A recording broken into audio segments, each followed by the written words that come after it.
America has contributed a lot to the history of cinema. Lots of film genres got their start right there in the good old US of A.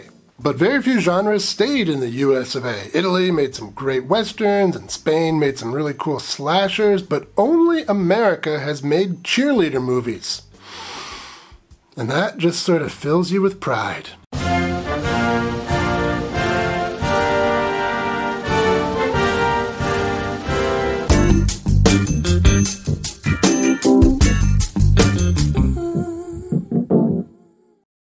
Welcome to Exploitation Reviews, and me, Rob, and today I'm taking a look at Revenge of the Cheerleaders from 1976. But before we get to the review, a quick word from our sponsor, me. Exploitation Reviews is a one-man show. Every week I pick a movie, write a 1,000-word review of that movie, record myself performing that review, cut it together with clips from the movie, upload it, fight with copyright claims, and publish it. Every week. And you can help me by subscribing, liking videos, leaving comments that don't piss me off. You could even tuck a few bills into my virtual waistband. But I know what you're thinking, Rob, we want something tangible. Well, you're in luck because now you can buy my new book. It's a collection of architecture photos from my city, Dortmund, Germany. It's not a city known for its beauty, but similar to the movies I like, I'm the kind of person who tries to find something interesting in places most people ignore. The book is available in hardcover and paperback. All proceeds from the book go to me, which I will use to buy more movies. Links are in the description. After the surprise success of the ultra-trashy The Cheerleaders in 1973, exploitation filmmakers were quick to jump on that cheerleader train. Jack Hill put out The Swinging Cheerleaders the following year, and then this was filmed, but sat on the shelf until 1976, coming out the same year as another cheerleader film, The Pom Pom Girls. And I've talked about all those movies already, so let's take a look at this one, the unofficial sequel to that original, The Cheerleaders. We open on some girls getting undressed in a convertible while driving around town. Oh, they're getting into their cheerleader outfits. I guess a convertible is a good place to do that. They make it to school and head straight to the bathroom to get undressed? Alright, fine, let's do that. And one of them has a little fun in a stall. Who with? A very young David Hasselhoff, that's who. This is his film debut. One of the other cheerleaders powders her, pom-poms, and this gets her in trouble. And then the rest go to class. After class, a cheerleader goes to the ice cream shop and enjoys a creamsicle. Her boyfriend does his best to concentrate on his work. And then, dear viewers, we get the most memorable scene in the movie. David Hasselhoff dancing. Yes! And as bad as he is, he's not the worst dancer in this troupe. That's gotta be this guy.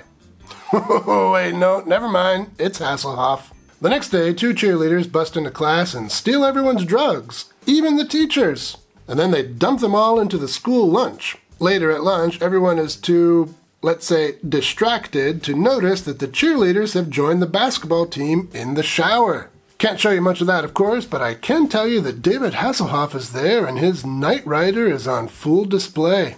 Things in the cafeteria devolve into a food fight, and man, what is it? It seems like every teensploitation film in the 1970s has a food fight scene, and they all suck. What doesn't suck is what's happening in the shower. The bubbles cover just about everything, though, so we don't get to see any more of Hasselhoff's Knight Rider. The next morning, the cheerleaders all wake up, nakedly, next to their boy toys, and the newspaper tells of the previous day's shenanigans. So really, the only thing approaching a plot in this movie is the school is in danger of being shut down, and various people want it to be shut down so they can buy it and then turn it into a mall or something. There's some sort of moral clause that will allow them to do this if the students are too immoral. And the cheerleader shenanigans hurt the school's chances of staying open. I don't really know. I don't really care. It doesn't really matter. Anyway, the cheerleaders go to school and there's another dance routine. Hasselhoff is shirtless in this one. Unfortunately, he's so tall we don't get to see much beyond his nipples. The school gets a new principal, and after checking out shop class where the cheerleaders are not helping to fix the car, he summons them all to his office. Now, astute viewers might have noticed that in that opening convertible shot, there were 6 cheerleaders, and now the movie has kind of settled on just 5. Why is that? Well, word on the street is one of the cheerleaders was uncomfortable with nudity, so she was fired. And here's a tip for the exploitation filmmakers out there that I learned from Troma co-founder Lloyd Kaufman. Shoot the nude scenes first. That way, if an actress backs out, you don't have to reshoot any previous scenes. You just have to recast. Uncle Lloyd is pretty smart. Anyway, the cheerleaders will try to save the school, and things will get pretty weird. There's some sort of underground lair underneath a golf course, and who cares? Let's talk some highlights.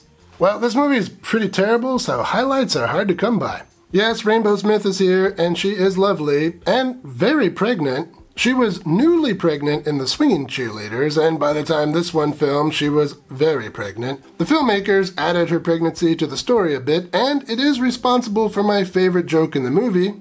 Aren't you in class? In between periods. Yuck, yuck. Har, har. Yeah, that's the best joke in the movie, which should give you some idea about the level of humor in this film. Pretty low. Beyond that, there is some full frontal nudity in this movie, but there's gotta be a better way to see that than suffering through all of this film's dance sequences. But I don't know, maybe the presence of David Hasselhoff in those dance sequences makes it worth watching? Maybe. Your mileage may vary. But regardless of your feelings on David Hasselhoff's swinging Knight Rider, we have to admit that this film, like a boy getting his banana split, has some shortcomings. Well, I don't want to concentrate too much on this film's shortcomings. There are many. I will say it was a bit of a missed opportunity not showing Rainbow's big prego belly more. Naked pregnant cheerleader, that would have made the film memorable at the least. And probably would appeal to some people's interests. Maybe even mine.